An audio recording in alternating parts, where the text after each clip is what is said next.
तो नमस्ते दोस्तों। आज अपना छठा लेक्चर शुरू होने जा रहा है। आज अपना लेक्चर है भाई यूनियन एंड इट्स टेरिटरी के ऊपर। तो ये जो मेरा चैनल है क्लास बाय शारंग, इसके ऊपर अपन क्या करते हैं, यहाँ पे आके अपन पॉलिटिकल साइंस के बारे में सीखते हैं। पॉलिटिकल साइंस का जो बहुत इंपॉर्टेंट इंग्रेडिएंट जो है पॉलिटी, उसके ऊपर अपनी सीरीज शुरू है। तो ये सीरीज में क्या होता है, हर एक चैप्टर को अपन यहाँ पे सीखते हैं, उसको डिटेल में समझते हैं, उसके कंसेप्ट को इस तरह समझते हैं कि अपने लाइफ में भी वो यूज़फुल रहे। इस सिस्टम को जान ले कि ये पूरा कंट्री कैसा चलता है, ओवरऑल पूरा वर्ल्ड कैसे चलता है, अलग अलग वर्ल्ड में कौन से सिस्टम्स है, कौन से कॉन्स्टिट्यूशन है, कौन से laws making policies parliament everything, ये अपन यहाँ पे सीखते हैं।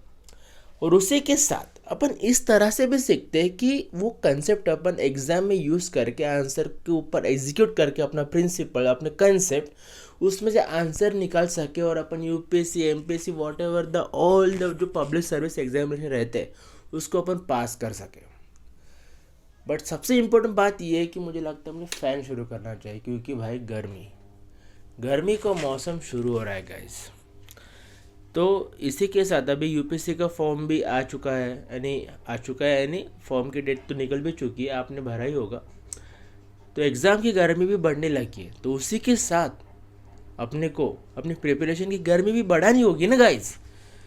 तो इसलिए मैंने पूरा जो अपना एक कारवा शुरू किया है ना गाइस, कि अपने को हर एक लेक्चर, हर एक चैप्टर डिटेल में समझना है, और मैं आपके सामने उसको इस तरह पेश करूँगा कि आपको लगेगा भाई या कोई स्टोरी चल रही है। मस्त एकदम रिलैक्स होके बैठो। और आज अपन देखेंगे union and it's territory.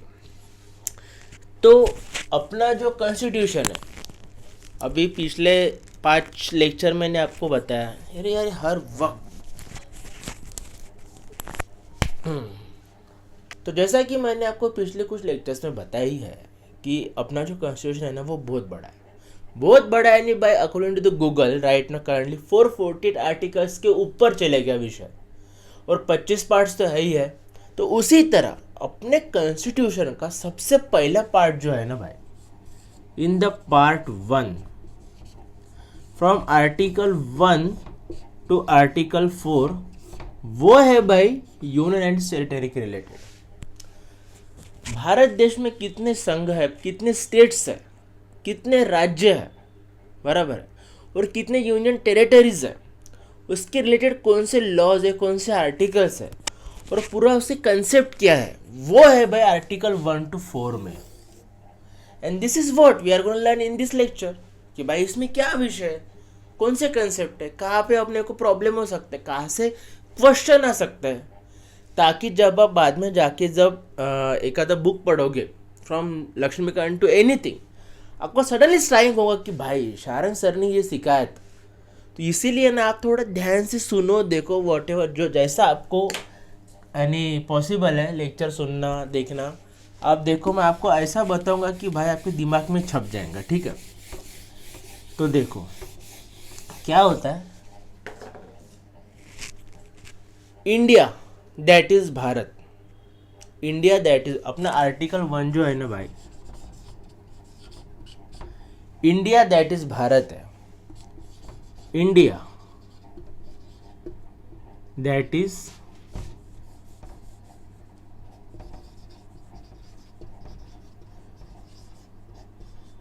Bharat.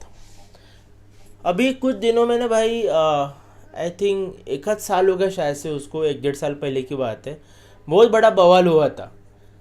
एक कुछ तो भी ऑफिशियल इनविटेशन की कुछ तो भी था, उसमें भारत की ओर से ऐसे लिखा था। तो कुछ लोगों ने बोला कि भाई इंडिया क्यों नहीं यहाँ पे, ये देश का नाम चेंज कर रहे हो क्या। तो जब कॉन्स्टिट्यूएंट असेंबली में डिस्कशन शुरू था कि अपने देश का नाम क्या रखेंगे, तब बहुत लोगों ने बोला कि we should go for the Bharat, क्योंकि अपना ट्रेडिशन है। अभी कुछ लोगों ने बोला कि अपना देश अभी आज़ाद हो रहा है तो कुछ अपना एक मॉडर्न नाम रखते, तो उसका बैलेंस ये निकला कि वह दोनों भी नाम रखते, इंडिया दैट इज़ भारत। तो यहाँ पे कुछ लोगों का ऐसा बोलना है कि यहाँ पे पहले इंडिया बाद में भारत है। तो भाई उसमें फिर काउंटर ऐसे आए कि यार जितने भी कुछ रीजनल कॉन्स्टिट्यूशन जो आपने लिखे हैं ना, उसमें पहले भारत है बाद में इंडिया है, तो आप इतना टेंशन क्यों लेते हो। तो what ever it is, India लिखो या भारत लिखो या रहेगा तो भाई हिंदुस्तानी, बराबर है। तो ऐसे इस हिंदुस्तान में जो आर्टिकल 1 अपने को बताता है कि टेरिटरी ऑफ द स्टेट्स, बराबर है। फिर बताते हैं अपने को यूनियन टेरिटरीज के बारे में, एंड अलोंग विद दैट एक तीसरा भी बताता है कि भाई ऐसे टेरिटरीज के बारे में जो अपन फ्यूचर में एक्वायर कर सकते हैं, द फ्यूचर टेरिटरीज पकड़ लो आप, ठीक है।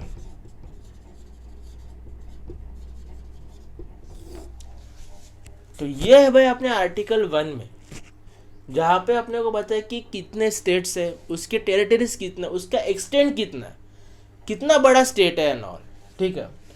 बाद में कितना यूनियन टेरिटरीज है, और फिर ऐसी भी टेरिटरीज जो अपन फ्यूचर में एक्वायर्ड यानी हथिया सकते हैं भाई। तो currently in our country 28 states है,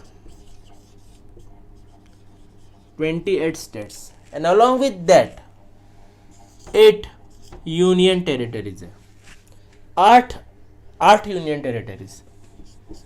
दिल्ली, पौंडीचेरी या पुदुचेरी, चंडीगढ़ 1 2 3 4, JNK जम्मू एंड कश्मीर, लद्दाख, ठीक है। फिर लक्षद्वीप,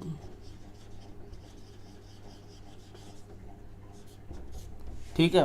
कौन सा रह गया, हाँ, Dadra and Nagar Haveli, Daman and Diu, and then the last one, जहाँ के लोगों को लगता है कि दुनिया अभी भी ऐसी है, ऊपर से जब एरोप्लेन जाता है तो नीचे से बाण मारते हैं, धनुष्य बाण चलाते हैं, अंडमान निकोबार आइलैंड गाइज। यानी पूरा का पूरा आइलैंड ऐसा नहीं है, बाकी के इधर तो भाई काफ़ी डेवलपमेंट भी हो चुका है, ठीक है। वहाँ पे तो अभी नया एयरपोर्ट भी कंस्ट्रक्ट किया गवर्नमेंट ने, बट एक आइलैंड ऐसा है कि वहाँ के लोग अभी भी यानी आदिम काल में जी रहे भाई, दे आर स्टिल प्रिमिटिव। तो ऐसे है अपने 8 यूनियन टेरिटरीज एंड 28 स्टेट्स, और इसको मिला के बनता है अपना भारत देश। ये इतना ब्यूटीफुल कंट्री, ये 28 स्टेट्स एंड 8 यूनियन टेरिटरीज से बनता है। तो सबसे इम्पोर्टेंट चीज़ यहाँ पे क्या है पता है, ये जो 28 स्टेट्स है और जो 8 यूनियन टेरिटरीज है, इसको मिला के ना भाई अपने देश को ना यूनियन ऑफ स्टेट्स कहा जाता है, यूनियन ऑफ स्टेट्स, ना कि फेडरेशन ऑफ स्टेट्स। ये है भाई यूनियन ऑफ स्टेट्स, ठीक है, फेडरेशन ऑफ स्टेट्स नहीं है। क्यों? तो इसका reason doctor Baba Saheb Ambedkar constituent assembly में ये देते हैं कि भारत देश को ना भाई अलग अलग टुकड़े ला के नहीं मिलाया है, बराबर। अमेरिका में कैसा किया, 13 अलग अलग स्टेट्स हुआ करते थे, अलग अलग कॉलोनीज थी ब्रिटिशर्स के अंडर। तो उनको जब इंडिपेंडेंस मिला इन 1786, ठीक है, तब उन्होंने भाई 13 स्टेट्स को मिला के एक US, United states of America तैयार किया। अपन ने क्या किया, अपना भारत देश भाई पहले से ही था जो ब्रिटिश राज के अंडर था, उसके अंदर फिर अपन ने स्टेट्स तैयार की, ठीक है। That is what the union of states. अलग अलग टुकड़े मिला के अपना भारत देश नहीं बना है, ठीक है। जो अपनी टेरिटरी है ओवरऑल वो तो है ही है, उसके अंदर जो है ना स्टेट्स, वो एक यूनियन है। That is why we called ourselves as a union of states. अपने जो पूरे फीचर्स है ना कॉन्स्टिट्यूशंस के, वो बाय फेडरेशन की है, फेडरेशन ऑफ स्टेट्स की है, यानी centre, state, division of powers and everything, but still we called a union of states. वो एक ब्रॉडर कंसेप्ट है भाई कि अपन सब स्टेट्स हैं, ठीक है, और वो एक यूनियन है जिसको कभी अपन डिस्ट्रक्ट नहीं कर सकते। वी आर इनडिस्ट्रक्टिबल, अपने को कोई तोड़ नहीं सकता, बराबर। हो जाता है कभी कभी। सो this is all about the article 1। तो आर्टिकल 1 में क्या क्या है, बैठ के टेरिटरी ऑफ स्टेट्स आया, यूनियन टेरिटरी कितना वो आया, कौन सा आने अपन आर्टिकल 1 बताता है कि अपने को अपन जो फ्यूचर में एक्वायर करेंगे टेरिटरी वो आया। बाद में डिफरेंस है कि भाई यूनियन ऑफ स्टेट्स क्या होता है और फेडरेशन ऑफ स्टेट्स क्या होता है, अपन यूनियन ऑफ स्टेट्स क्यों यानी वो क्यों यूज़ करते हैं in our constitution rather than the federation of state, क्योंकि अपना जो यूनियन है ना वो इंडिस्ट्रक्टिबल है, उसको कोई तोड़ नहीं सकता। हाँ, अंदर के स्टेट्स अपन चेंज कर सकते हैं, वो डिस्ट्रक्टिबल है, पर एज अ होल आइटम अपना जो पूरा देश की टेरिटरी है उसको कोई तोड़ नहीं सकता। उसमें से कोई यानी गलकर बोला भाई, यानी राजस्थान ने बोला या पंजाब ने बोला कि नहीं हमको अलग जाना है, तो वो नहीं हो सकता। It is not possible at all. तो इसी के बारे में ना भाई अपन अभी आर्टिकल 2 और आर्टिकल 3 में देखेंगे, जो कि काफ़ी थोड़ा समझने में टफ हो जाता है, बट मैं बताऊंगा ना भाई आपको एकदम आसान तरीके से, ठीक है। तो क्या होता है ना, एक मिनट पेन लगाना था।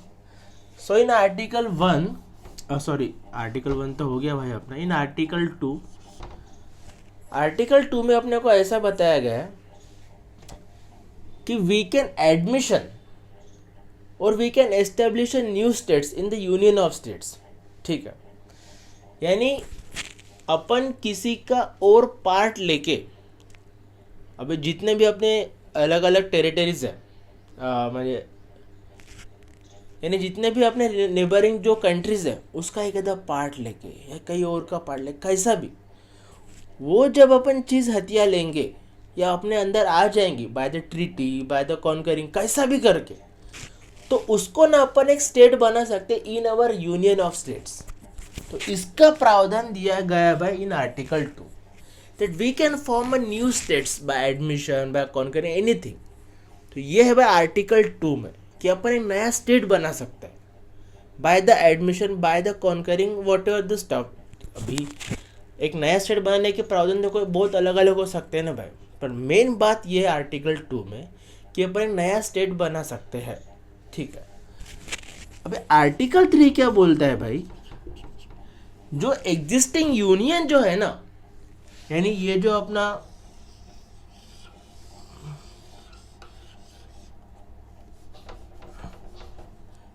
जो अपना भारत देश है, ठीक है, इसके अंदर जितने भी अभी 28 स्टेट्स है और 8 यूनियन टेरिटरीज है, बराबर है, इसके स्टेट्स की बाउंड्री अल्टर करके यानी कम करना ज़्यादा करना, बराबर है, या किसी स्टेट का नाम चेंज करना, वो अपन आर्टिकल 3 में कर सकते हैं। आर्टिकल 2 में क्या करेंगे भाई कि इधर का कुछ पोर्शन अगर लिया ना अपन ने, तो ये यूनियन ऑफ टेरिटरी जो है ना अपना यूनियन ऑफ स्टेट से इतना बड़ा बन जाएगा, sorry union of states territory ने, तो अपना यूनियन ऑफ स्टेट्स इतना बड़ा बन जाएगा। तो ये जो पार्ट है ना टेरिटरी, इसको अपन अपना स्टेट बना लेंगे in this union of states. पर आर्टिकल 3 क्या बोलता है कि जितने एग्जिस्टिंग कार्यक्रम जो है अपने पास यानी 28 स्टेट्स और 8 यूनियन टेरिटरीज, उसको ही भाई अपन अल्टर कर सकते हैं। यानी महाराष्ट्र की जो स्टेट की जो बाउंड्री है, जितना बड़ा महाराष्ट्र को कम भी कर सकते हैं, ज़्यादा भी कर सकते हैं, महाराष्ट्र का नाम चेंज करके कुछ और भी रख सकते हैं। तो ये अपन आर्टिकल 3 के अंडर कर सकते हैं, जितना है कार्यक्रम उसमें खेलेंगे। But in article 2 we have a provision that we can have a new territory और उसको अपन स्टेट बना सकते हैं।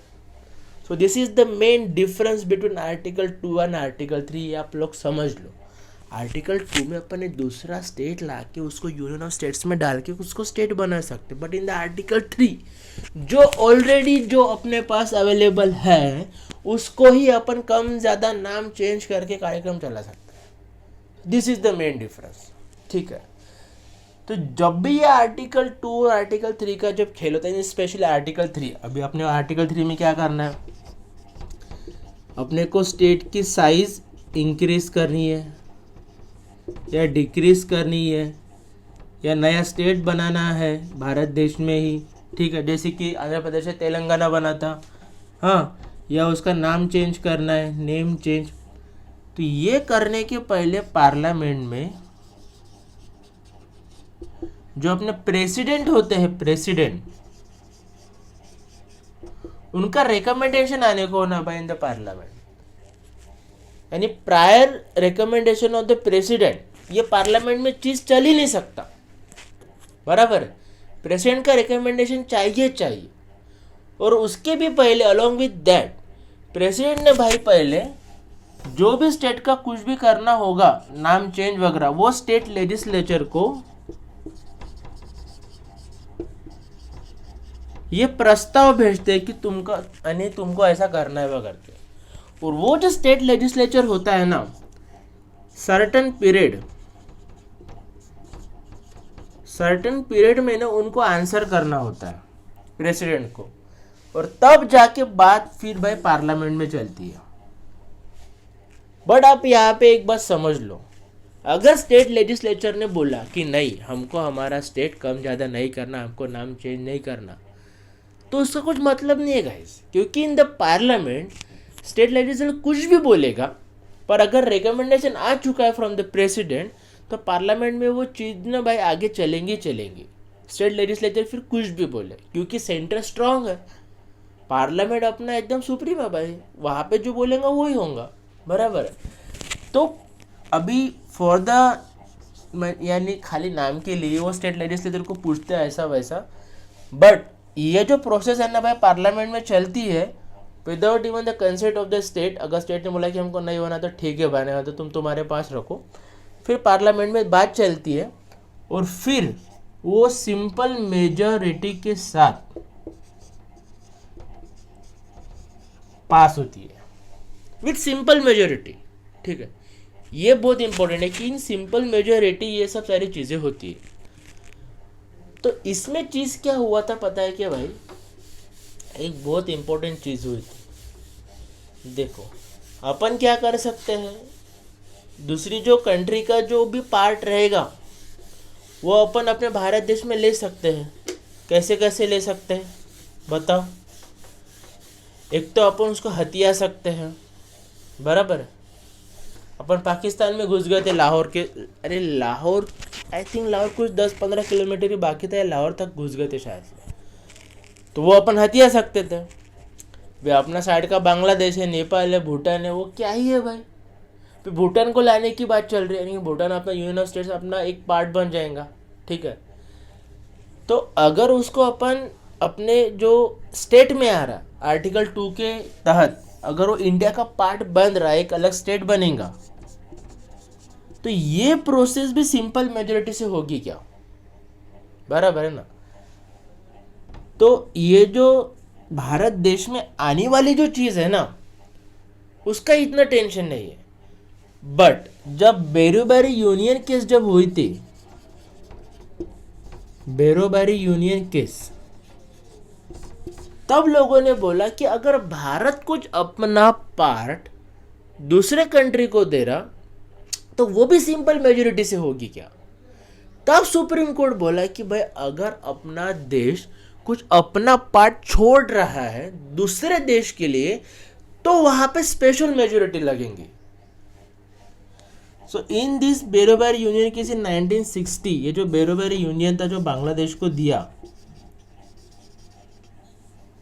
बांग्लादेश यानी भाई तब का पाकिस्तान, क्योंकि 1960 की बात है, बांग्लादेश 1971 में बना। तो जब पाकिस्तान को दिया अपन ने, तो बहुत बड़ा बवाल हुआ कि अपन अपना एक पार्ट दे रहे, तो वो कैसा। तो ये जब अपना भारत देश का पार्ट देने की जब बारी होती है ना भाई, तब होता है भाई स्पेशल मेजॉरिटी। ठीक है, ये अब बात ध्यान में रखो। बट उसी के साथ अगर कुछ बॉर्डर डिस्प्यूट की जब बारी होती है ना, तो सुप्रीम कोर्ट ने बोला कि भाई तुम्हारा पर्सनल देख लो, पर्सनल यानी by the executive action, prime minister president देख लेंगे। तब पार्लियामेंट में इतना दिमाग लगाने की जरूरत नहीं, अगर कोई इंटरनेशनल बॉर्डर की बारी होती है तब। बट जब बारी आती है भाई कि एक आधा अपना भारत देश का पार्ट दूसरे कंट्री को देना है, तब बात भाई स्पेशल मेजॉरिटी से ही सॉल्व होगी। स्पेशल मेजॉरिटी यानी जब स्पेशल मेजॉरिटी के अकॉर्डिंग जो डिसीजन आएंगे वो ही मानना पड़ेगा, नॉट बाय सिंपल मेजॉरिटी। ठीक है, देश के अंदर कुछ चेंजेस करना है तो सिंपल मेजॉरिटी, बट देश का पार्ट अगर बाहर जा रहा है तो स्पेशल मेजॉरिटी लगेंगे भाई। तो ये हो गया भाई आर्टिकल 2 और आर्टिकल 3। मुझे तो लगता है कि मैंने आपको एकदम प्रॉपर तरीके से समझाया कि आर्टिकल 2 में क्या है और आर्टिकल 3 में क्या है। आर्टिकल 2 में भी अपन स्टेट तय कर सकते हैं, एक नया इस्टेब्लिश कर सकते हैं by the admission of the new territory from the union of states के बाहर से, और यूनियन ऑफ स्टेट्स के अंडर ही कुछ अपने को बदलाव करें तो आर्टिकल 3। अभी आर्टिकल 4 क्या बोलता है भाई? आर्टिकल 4 अभी ये बोलता है, जो मैंने इतना आपको बताया, कि ये जितने भी चेंजेस अपने को करना है by the article 2 and article 3, ये ना आप सिंपल मेजॉरिटी से कर सकते हो। इसको आर्टिकल 368 जो है स्पेशल मेजॉरिटी, उसकी कुछ आवश्यकता नहीं है, आप सिंपल मेजॉरिटी से कर सकते हो। तो इतना सिंपल है भाई आर्टिकल 4। जो भी प्रावधान दूसरे और तीसरे इसमें है वो सिंपल मेजॉरिटी से पास करो, उसके लिए स्पेशल मेजॉरिटी को जरूरत नहीं है, दिया आर्टिकल 4 में। तो ऐसे है भाई अपने आर्टिकल 1 to 4 जो कि रिलेटेड है अपने यूनियन एंड टेरिटरी के बारे में। अभी ना मैं आपको कुछ चीज़ें बताता हूँ जो कि आपने 1000 बार सुना ही होगा, बट स्टिल अभी जब अपना देश आज़ाद हुआ तो 552 प्रिंसली स्टेट्स थे। तो 552 प्रिंसली स्टेट्स जब थे तो इस 552 में से ना भाई सब ने भारत देश में विलीन हो गए, आ गए अपने भारत देश में, सीसीड हो गए, ठीक है। बट 3 ऐसे स्टेट थे, हैदराबाद, जूनागढ़ एंड कश्मीर। इनका ऐसा बोलना था कि हम तो भाई इंडिपेंडेंट रहेंगे, we will be the independent one, ठीक है। तो ऐसा तो होगा नहीं ना भाई कि इंडिपेंडेंट, यानी हैदराबाद इतना बड़ा पार्ट है अपना डेक्कन प्लेट्यू का, वो अगर पूरे भारत देश में अगर सेंट्रल पार्टी छोड़ दे तो कितना प्रॉब्लम होगा। तो इसको हथिया भाई अपन ने पुलिस एक्शन, अरे भाई साहब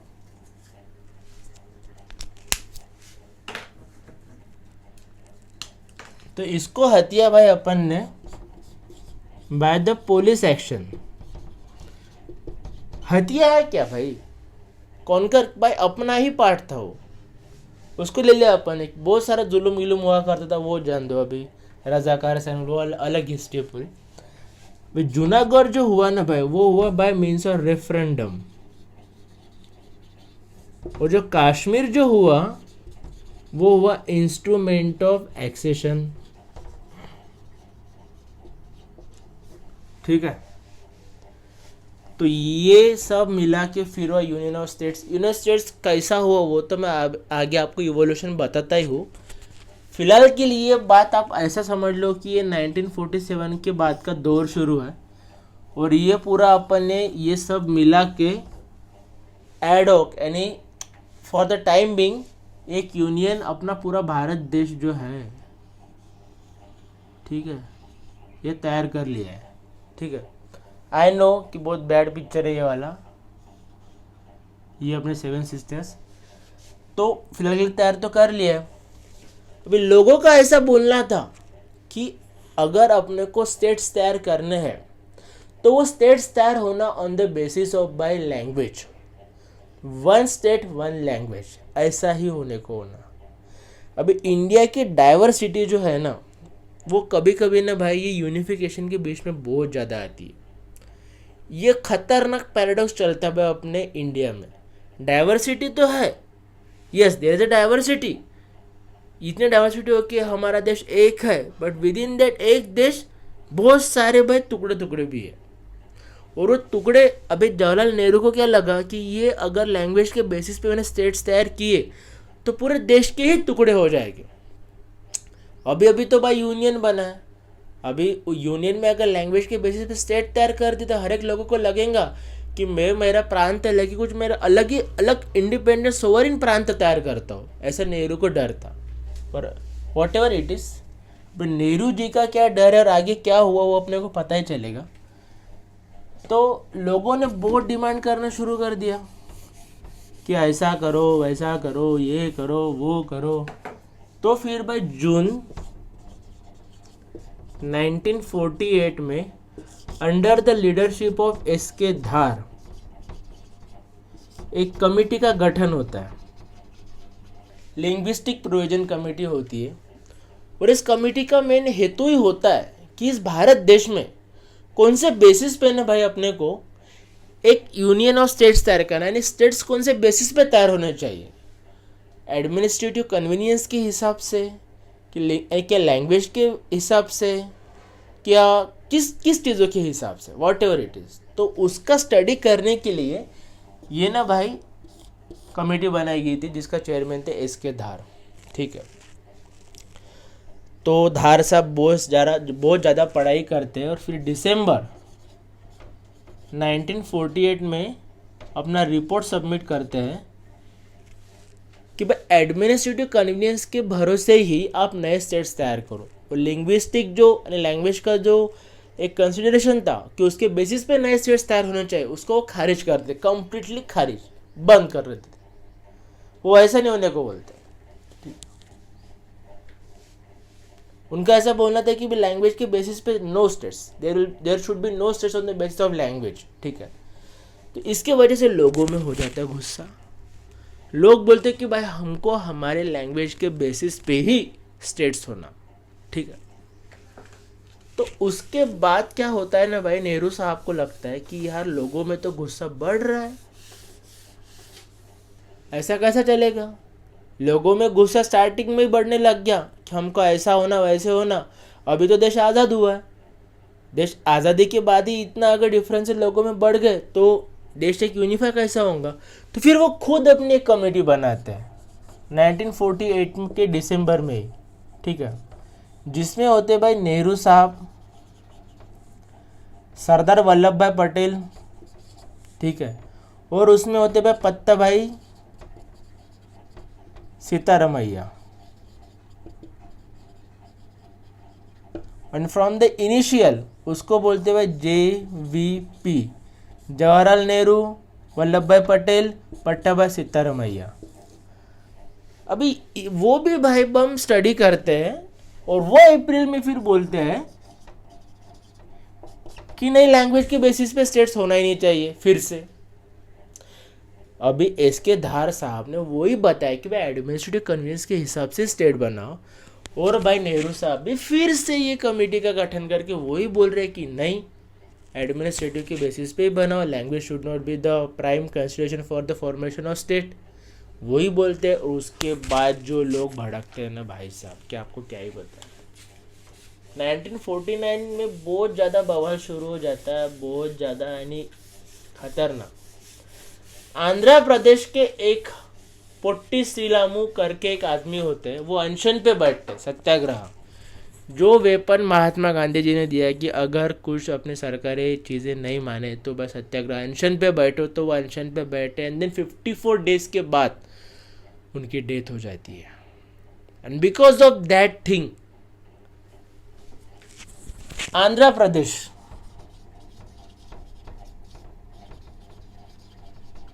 की निर्मित होती है। ठीक है, अबे आंध्र प्रदेश की निर्मित हो चुकी है, तो सब जो पूरे जो ये आंध्र प्रदेश निकला था भाई from the state of Madras. ठीक है, for the Telugu people, and Madras is Tamil. ठीक है, यानी आज का चेन्नई आंध्र प्रदेश, यानी अभी का चंद्रबाबू नायडू वाला आंध्र प्रदेश, और जो बाकी का है वो है तेलंगाना। आंध्र प्रदेश के भी दो फिर बाद में विभाजन किया गया है। ठीक है, तो ये सब चीज़ें हुई बाहर 1953 में।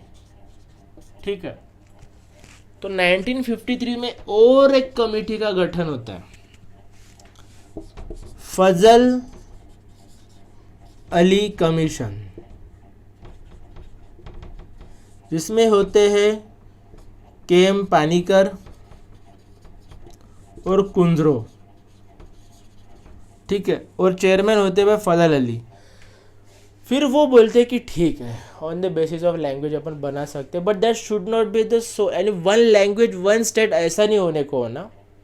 लैंग्वेज के बेसिस पे बना लो आप, और one state and one language one language one state one language, ये वाला समीकरण नहीं होने को होना।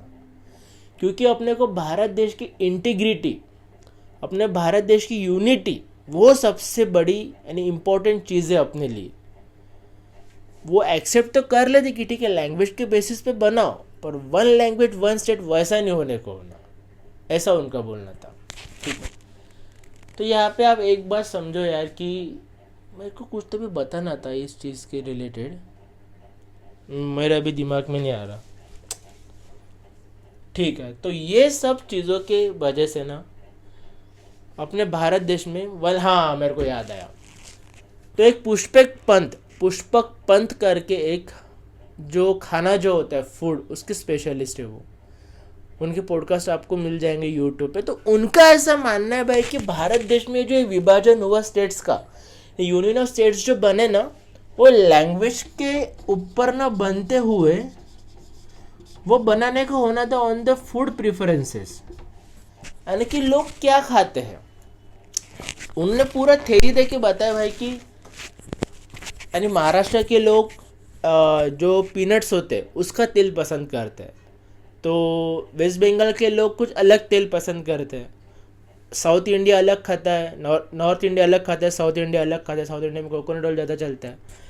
तो अलग अलग प्रांतों में अलग अलग अपने फूड प्रेफरेंसेस है। तो वो फूड प्रेफरेंसेस के ऊपर अगर अपन ने विभाजन किया रहता, तो आज जो इतना स्ट्रगल होता है पूरे भारत देश में, फिर महाराष्ट्र के लोगों को विदर्भ अलग होना, ठीक है, यूपी के लोगों को पूर्वांचल अलग होना, हाँ ऐसे गांधीनगर बोलो, गुजरात में जो है क्या बोलते उसको, कौन सा प्रांत है यार, उनको क्या अलग होना है, उनको भी कुछ तो भी एक अलग सा एक अपना राज्य होना। तो ये जो विभाजन की जो बातें होती है ना, ये नहीं हुई रहती अगर अपन ने फूड प्रेफरेंसेस के हिसाब से अगर पूरे देश का विभाजन किया रहता। तो आपको क्या लगता है गाइस कि ये जो अपना जो भारत देश की जो विभाजन हुआ, भारत देश में जो विभाजन हुआ, क्योंकि अपन तो इंडिस्ट्रिक्टेबल है भाई, ठीक है, तो union of states and states को कौन से बेसिस पर तैयार करने को होना था। अभी जो इस चैप्टर में जो बाकी की चीज़ें हैं, यानी गोवा 1961 में बना, ऐसा हुआ वैसा, वो तो पूरा वो लर्न करने वाला विषय। ये था बस पूरा कंसेप्चुअल टॉपिक, ठीक है, कि आर्टिकल 2 में क्या है, आर्टिकल 3 का डिफरेंस क्या है, आर्टिकल 1 में क्या और आर्टिकल 4 में क्या है। तो ये ना कंसेप्चुअल चीज़ है जो कि मैंने आपको समझाया।